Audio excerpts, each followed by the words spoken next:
about this young couple. They were supposed to be on one of the flights that crashed into the World Trade Center, and but they missed the plane. And when it crashed into the World Center, they were going to visit family, and so the father, they're in New York City, he's a retired fireman.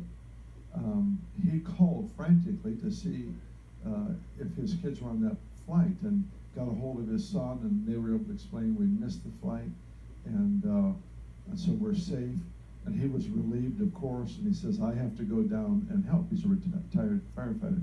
So he says, I need to go down and help rescue people. So he goes down to the World Trade Center, and he was killed in the collapse of the building. It was a doubly tragic story because the father would never allow the son, who was a believer, to share Christ with him. He wouldn't have anything to do with it. So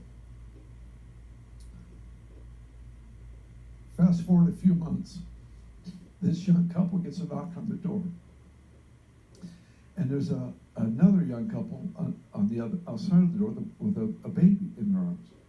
And they said, are you so-and-so? And they said, yeah. I said, could we come in and just tell you a story? And they said, sure. So they invited him in. And the gal was in the World Trade Center on 9/11. And this fireman carried her down multiple flights of stairs, carried her. She's very, very great with child. And this fireman carried her down many flights of stairs and shared the gospel with him the entire way down. When they got to the bottom floor, he knelt on the ground and received Christ, and turned around, went back into the building, and that's where he lost his life. Oh, what a story! What a story of grace! Wow.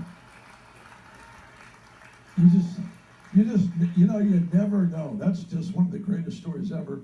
And so the couple was there to show them the baby that they had named after the father that lost his life. So come on, there's a yay God story right there. So, wow.